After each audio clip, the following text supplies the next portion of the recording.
Prime Minister Anthony Albanese has met US President Donald Trump at the White House this morning, where Australia signed an $8.5 billion critical minerals deal with the US. During the mostly friendly meeting, President Trump also seemed to confirm the AUKUS security pact will go ahead. But in one tense exchange, Donald Trump took aim at Australia's Ambassador Kevin Rudd. Here is the meeting. Well, thank you very much. It's great to have the Prime Minister of Australia. Fantastic place. A lot of friends over there, and this is one of them right here. The Prime Minister is, as you know, Anthony Albanese, and he's highly respected, done very well in his election, and I hear you're very popular today, right? I mean, it varies from day to day, but with all of us. But he's done a fantastic job as the Prime Minister. We're here to talk about trade, submarines, lots of other military equipment. They're big orderers of our great military equipment. We have the best equipment anywhere in the world by far. And, ooh, you got to watch that. Watch that.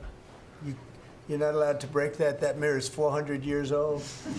The camera just hit the mirror. I just moved it up here special from the vaults, and the first thing that happens, the camera hits it. Hard to believe, isn't it? Hard to believe, but these are the problems in life. So we're going to be here to talk about lots of different things, and we might take a few questions before, but we are discussing critical minerals and rare earths, and we're going to be signing an agreement that's been negotiated over a period of 4 or 5 months. And it was sort of good timing that we got it done just in time for the visit. And we worked together very much on rare earths, critical minerals, and lots of other things. And we've had a very good relationship. We've been working on that for quite a while. In about a year from now, we'll have so much critical mineral and rare earths that you won't know what to do with them. They'll be worth about $2. But in the meantime, we're working with Australia and other countries. They're working with us too. But other countries also on that. But we're really working on anything having to do with military protection, military ships, vehicles, guns, ammunition, everything, the whole thing. We've been long-time allies, and I would say there's never been anybody better. We fought wars together.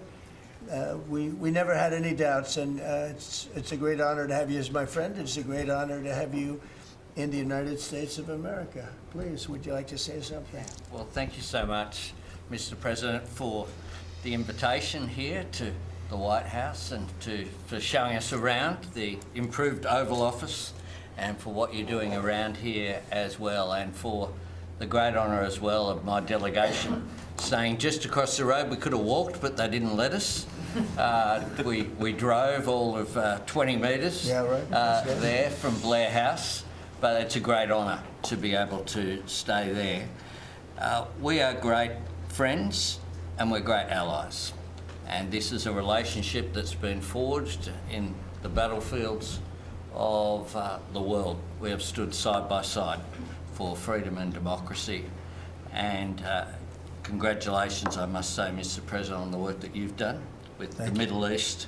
It's an extraordinary achievement.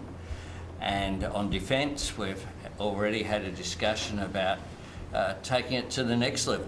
Our defence and security partnership with AUKUS is so important for us, and I thank you for the support that the administration are giving as well. You've had the Chief of the Navy here as well, which will play obviously a very critical role with the subs and increasing the security for the region and the world. And our economic relationship is so important. The US has a trade surplus with Australia, as you know, and we can continue to take what is every opportunity to improve the relationship even further and make it even stronger. And today's agreement on critical minerals and rare earths is just taking it to the next level, seizing those opportunities which are before us to take our relationship to that next level, and that we've developed. And Australians love America, and I think Americans kind of like Australia too. It's true, we do. And as we go forward, I think that today will be seen as a really significant day in our relationship. So I thank you very much, Mr. President. Well, thank you very much, Anthony. It's an honor to sign this, and we'll do it now. And then we'll take some questions. Some good ones, I think.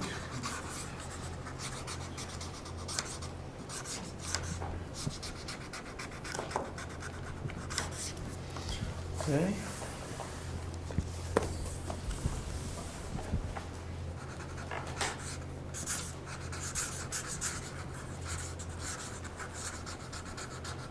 Well, this is a $8.5 billion pipeline that we have ready to go. That's right. It's all ready to go. Just getting started.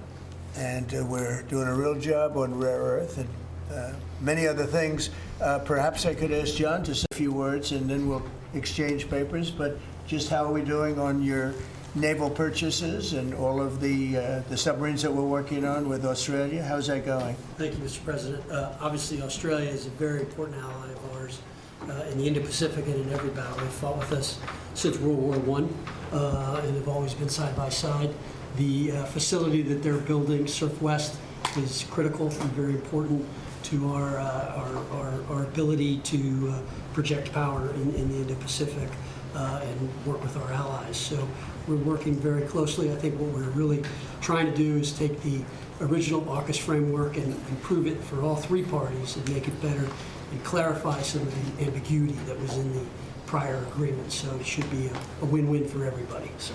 And the submarines that we're building for Australia are starting to really move along, right? The process is getting very exciting, isn't it? We're getting better. That's good. Very good. It's going to be great. Thank you very much.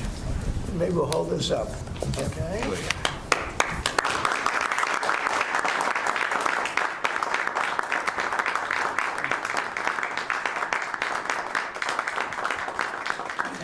Thank you very much. Mr. President. The AUKUS submarine, the AUKUS defence tact that the Prime Minister just mentioned, it is a critical issue for Australia. Yes. You haven't really spoken much about it publicly. It was a deal that was done under Joe Biden to sell submarines to Australia at a time when you're not really making enough for your own needs. So can you tell us, have you gotten across the details of the deal? Do you support it, and will you honour it? It was made a while ago, and nobody did anything about it, and it was going too slowly.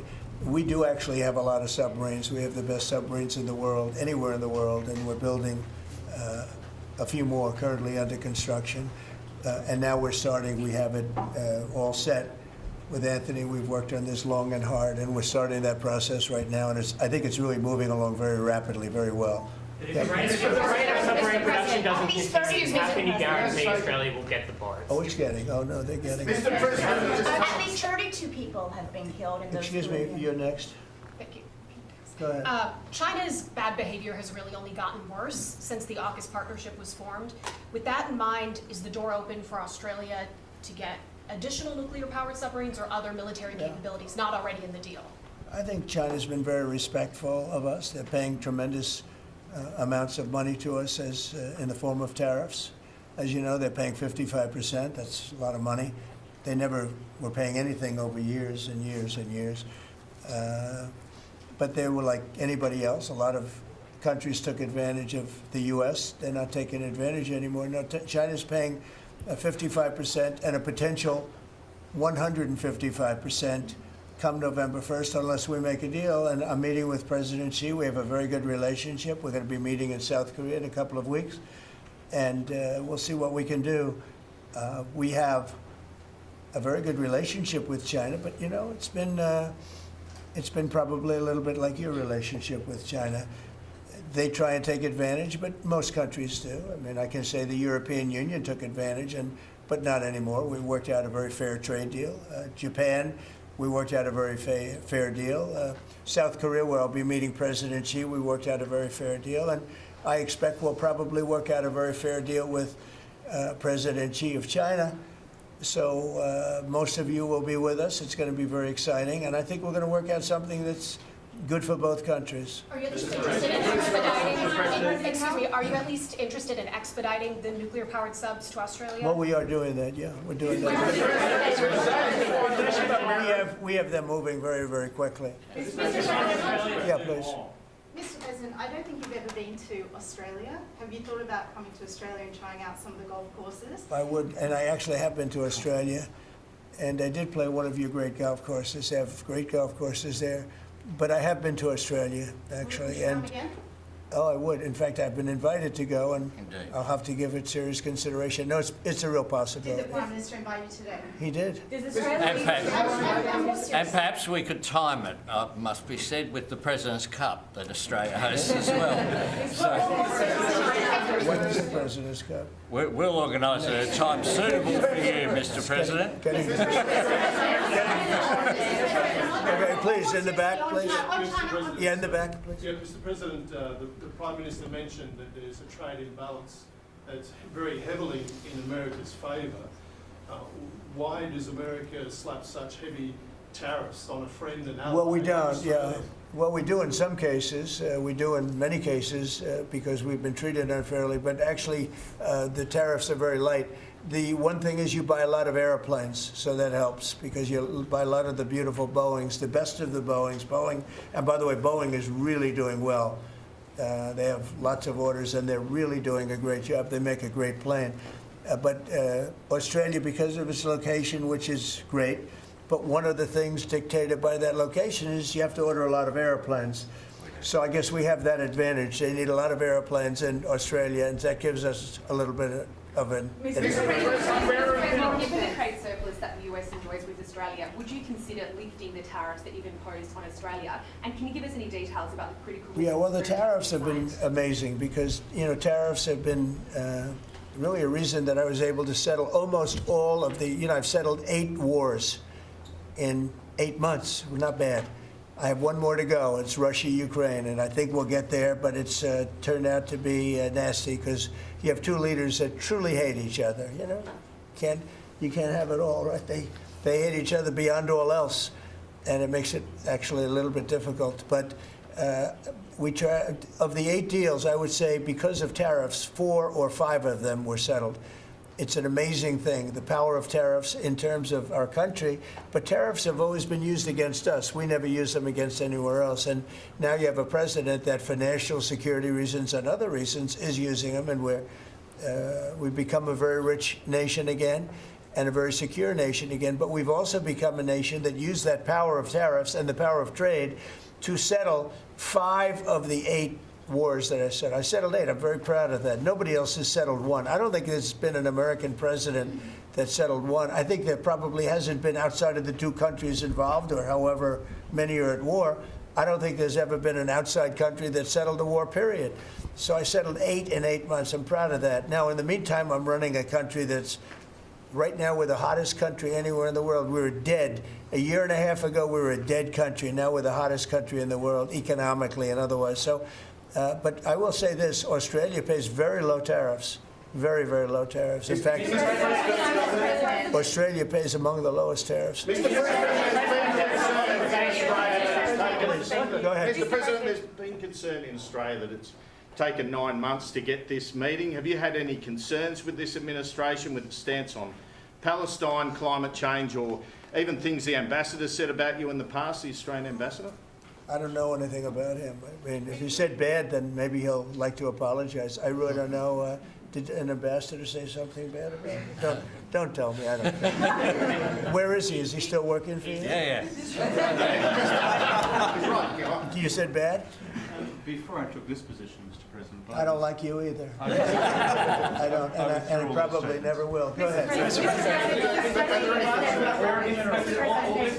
No, you went. Go ahead, behind you. Mr. President, your Secretary of the Navy said there will be some clarifications around some ambiguities on AUKUS. Can you tell us? Well, he'll get that taken care of. These are just minor details that he'll take care of. Could I ask you specifically on... John, you're going to get that taken care of, right? Correct. There shouldn't be any more clarifications because we're just going now full steam ahead building. Yeah, please. Thank you. Mr. President, are you now satisfied with Australia's defence investment, or do you want Australia to invest more in defence? Well, I'd always like more, but they have to do what they have to do. You know, you can only do so much. I think they've been great. They're building magnificent holding pads for the submarines. It's going to be expensive, too. You wouldn't believe the level of complexity, right, and how expensive it is. They're building tremendous docking because they have a lot of ships and a lot of things happening.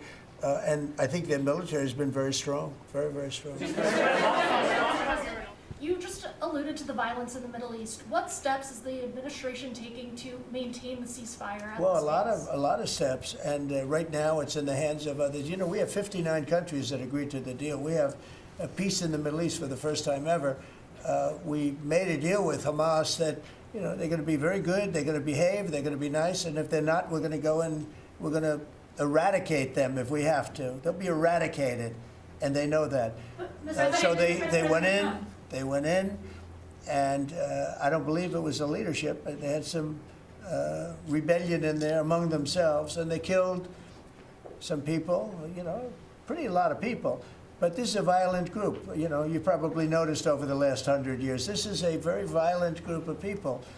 And they got very rambunctious, and they did things that they shouldn't be doing. And if they keep doing it, then we're going to go in and straighten it out, and it'll happen very quickly and pretty violently, unfortunately. Yeah, just following up on that question, when you say we are going to eradicate Hamas, who is we? Does that include American boots on the ground? Could you clarify that? No, it won't be on the ground at all. We don't need to, because we have many countries, as you know, signed on to this deal. The way I view it, 59 countries. And unanimous. There's never been, nobody ever believed it was right. Countries that 4 months ago didn't like each other, and now they're all aligned together. I mean, we've had countries calling me when they saw some of the killing with Hamas, saying, we'd love to go in and take care of the situation ourselves. In addition, you have Israel would go in 2 minutes if I asked them to go in. I could tell them, go in and take care of it. But right now, we haven't said that. We're going to give it a little chance, and hopefully there will be a little less violence. But right now, you know, they're violent people. Hamas has been very violent. But they don't have the backing of Iran anymore.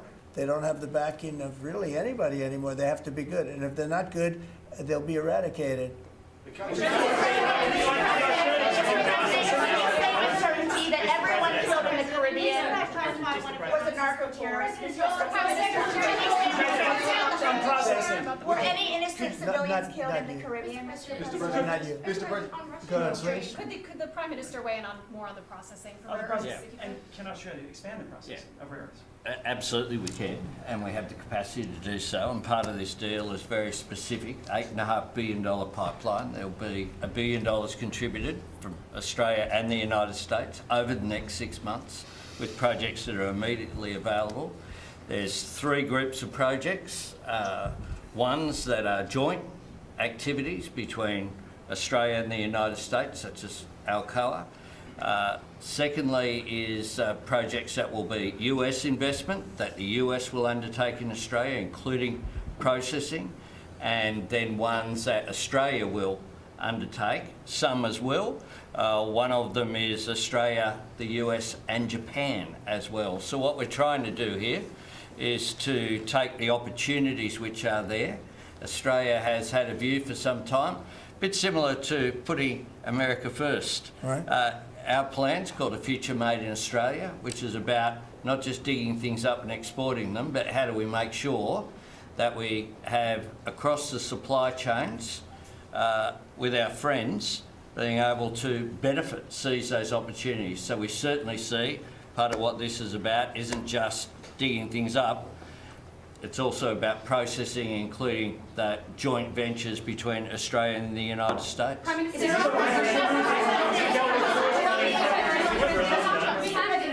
the US and Australia really compete with China? Aren't we decades behind in terms of the development of No. You've been reading the wrong newspapers. We're not decades. We are way ahead of China militarily, the United States. We're way ahead of them in every form of military, other than they're building a lot of ships, and we'll have that started. We'll be catching them on that. But we will, when it comes to weaponry, when it comes to, I'll go, right now, AI. The big thing is AI. They're building more plants in this country than anybody ever imagined. We're going to have over $20 trillion of investment for this year, where the most we ever had was a tiny fraction of that. As an example, Biden, who's the worst president in the history of our country by far, by the way, but they were less than $1 trillion for 4 years. We're already now breaking $18 trillion of investment in 8 months. 18 trillion. No country in history has ever done that. We're way ahead of China in AI, and we're way ahead of China militarily from the standpoint of the sophisticated weapons. We have weapons that a lot of people don't even know about, and I got them started 4 years ago. I rebuilt the military 4 years ago, fortunately, because Biden didn't do anything but give a piece of it away to Afghanistan. Fortunately, as much as it sounded like it was a small part of what I built, but the Afghanistan giveaway was one of the worst. That was probably the most embarrassing day in the period in the history of our country. But we have the greatest military. We have the best equipment. We have the best manufacturers of equipment. We have the best weapons. When you look at our weapons, I've been talking a lot about our weapons. Everybody wants our weapons.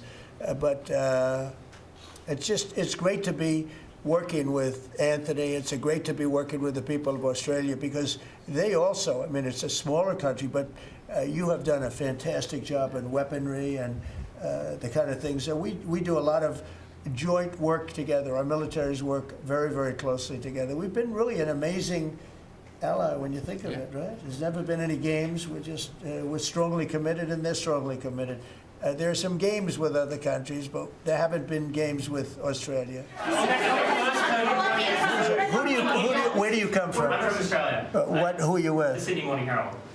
Nasty guy. Go ahead. Oh, sorry, I was just going to ask a question. All right, go ahead. In your first term, you worked with two Australian Prime Ministers, Scott Morrison and Malcolm Turnbull, you might remember. Right. They're from same side of politics as you. Mr Albanese's different side. Can you tell us a bit more about what it's like to work with Mr Albanese compared to those two? Well, I got along. I mean, that wouldn't be fair, because, the man on my right has a big advantage.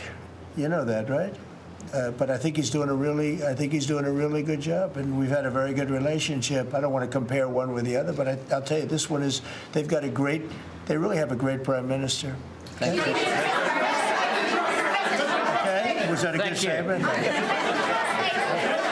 I'll use it in my ads in 28.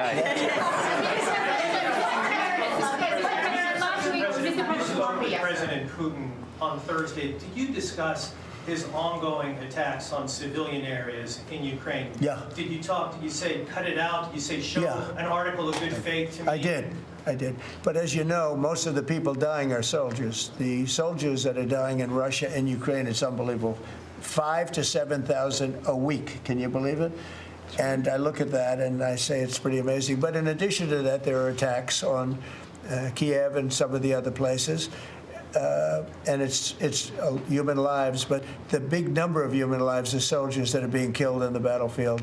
Anywhere from 5,000 to 7,000, sometimes more than that every single week. It's not even believable. It's a bloodbath. It's the worst since the Second World War, the worst number of people. And, it doesn't affect us in any way. We don't pay anything, because now they pay us for the weapons that they get. The NATO is paying us for the weapons, as you know. It doesn't affect, I guess you could say that's a positive thing. They pay us, but I'm not interested in that. I did straighten it out. Biden gave them $350 billion. Can you believe it? And all they did is get deeper in. It's a shame. Gave them $350 billion.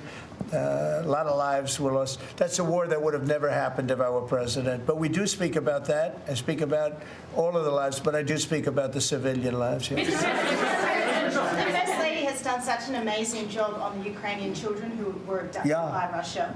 Would you support Senator Lindsey Graham's bill to declare Russia a terrorist state? And you have within your power, you're the most powerful man on earth. Why don't you just enable Ukraine to finish this war tomorrow? Well, if you knew anything about what you were talking about, you'd be able. You do. I don't think you do, really. I don't think you do, because it's a little more complicated than that. But it sounds easy. We're in the process of trying to make a deal. If we make a deal, that's great. If we don't make a deal, it'll be a lot of people are going to be paying a big price. President Trump, so a question to both of you, if you don't mind. I love his haircut. He's I'm going to try that. No, I love it. Go ahead. So, as we all know, China controls 90% of the global supply of critical minerals. They have launched attacks on Australian companies, primarily Lynas Rare Earths. What will happen to China if they don't play fair with this? So, it's a very interesting question. We have a tremendous power, and that's the power of tariff. And I think that China will come to the table and make a very fair deal, because if they don't, they're going to be paying us 157% in tariffs. Right now, they're paying 55 to 57%. When I was first president and first term, we had the greatest economy we've ever had. And as you know, people don't write too much about it, but China paid us hundreds of billions of dollars worth of money for tariffs. Biden left it, but he didn't enforce it. He gave exceptions to almost everything. And so he left the tariffs, but he didn't really collect the numbers that he should have collected, and because he didn't know what the hell he was doing. So now the tariffs are much higher in China than they were before, and they're high on other countries, depending on whether or not we like that country or we get along, and that's for national security purposes. So I made deals with Japan. I made deals with the European Union, or the whole of Europe practically, but the European Union.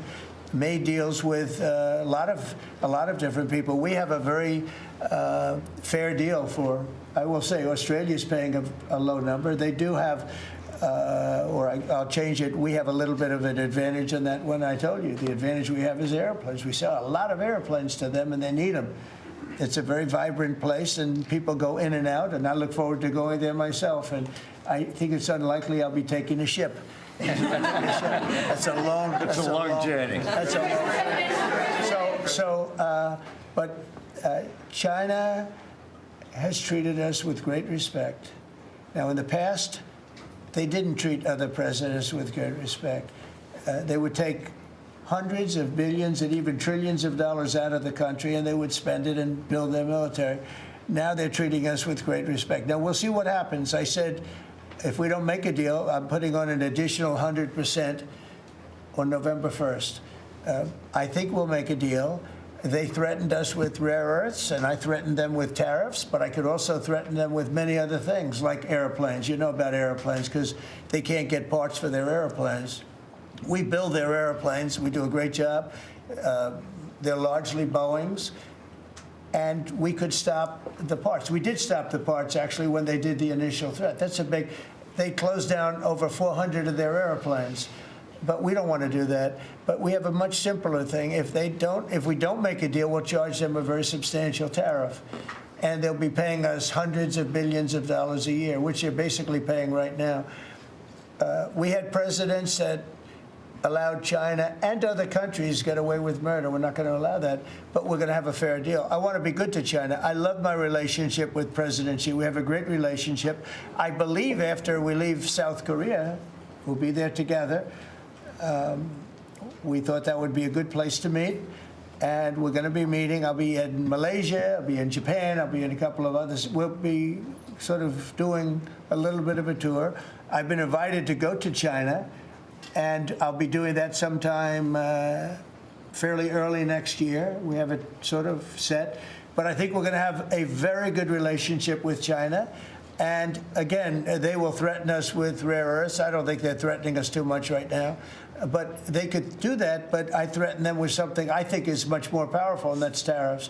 Because at a certain point, they will not be able to do any business with us. At a certain point, if they pay enough tariffs, it's almost like saying, we don't want to do business with you, but it's probably nicer. Saying you're going to pay 158, 157% tariff is a nicer way of saying that we don't want to do business with you. And if they don't do business with us, I think China's in big trouble, I'll be honest with you. I think China is... I don't know that they even make it. I really do. I believe that they're in big trouble. And I don't want them to be in big trouble. I want them to do great. I want them to thrive. But we have to thrive together. It's a two-way street. I think when we finish our meetings, and it's going to be a big deal. Look, I'm meeting with a lot of other countries, but this seems to be the one that people are very interested in. I think when we finish our meetings in South Korea, China, and I will have a really fair and really great trade deal together. I want them to buy soybeans. They stopped buying our soybeans because they thought that was punishment. And it is punishment to our farmers, but we're not going to allow that to happen because I made a great trade deal with China, a $50 billion trade deal, and they were great about it. They were doing everything that they were supposed to do. And then when Biden came in, you know, I used to call President Xi all the time to say, thank you, or you're not buying enough. In other words, they were supposed to buy. Biden, do you think Biden ever called him? I don't think Biden ever called him. You think Biden lied awake at night thinking about trade with China? He didn't know what he was doing. He was an incompetent president. We had an incompetent president, but you don't have that anymore. So I think we're going to end up having a fantastic deal with China. It's going to be a great trade deal. It's going to be fantastic for both countries, and it's going to be fantastic for the entire world. Thank you very much, everybody.